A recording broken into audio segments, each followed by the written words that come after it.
एक समय की बात है, एक बौद्ध भिक्षु भोजन बनाने के लिए जंगल से लकड़ियां चुन रहा था कि तभी उसने बिना पैरों वाली लोमड़ी को देखा है।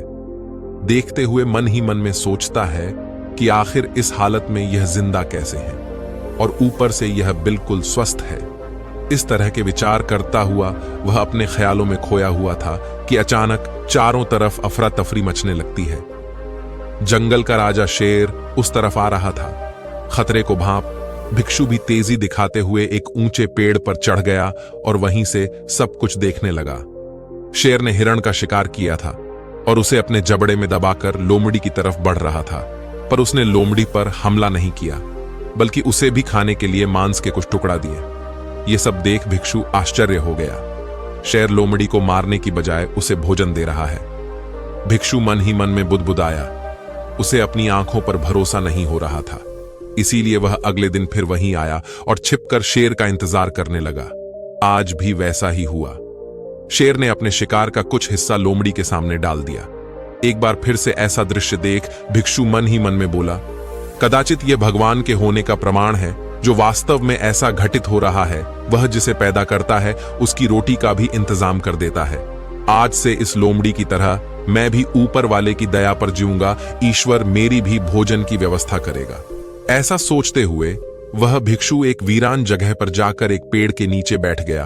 पहला दिन बीत गया, पर कोई वहां नहीं आया। दूसरे दिन भी कुछ लोग उधर से गुजरे, पर भिक्षु की तरफ किसी ने ध्यान नहीं दिया। इधर बिना कुछ खाए पिए भिक्षु हर पल कमजोर होता जा रहा था। इसी तरह कुछ और दिन बीत गए। अब तो उसकी रही सही ताकत भी खत्म हो गई थी। वे चलने फिरने के लायक भी नहीं रहा था। उसकी हालत बिल्कुल मृत व्यक्ति की तरह हो चुकी थी कि तभी एक महात्मा उधर से गुजरे और भिक्षु के पास पहुंचे।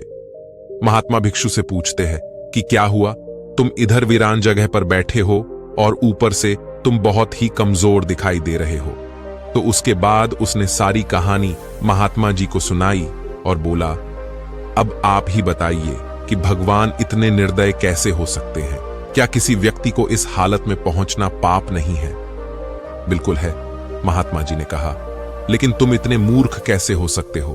तुम ये क्यों नहीं समझते कि भगवान तुम्हें उस शेर की तरह बनते देखना चाहते थे, न कि उस लोमड़ी की तरह?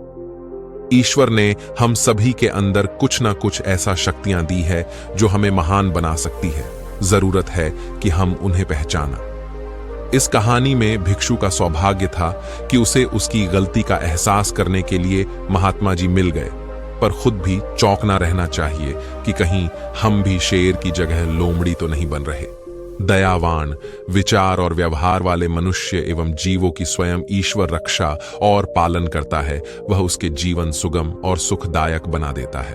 तो दोस्तों, उम्मीद करते हैं कि आपको इस नैतिक एवं शिक्षा वाली कहानी सुनकर अच्छा लगा होगा।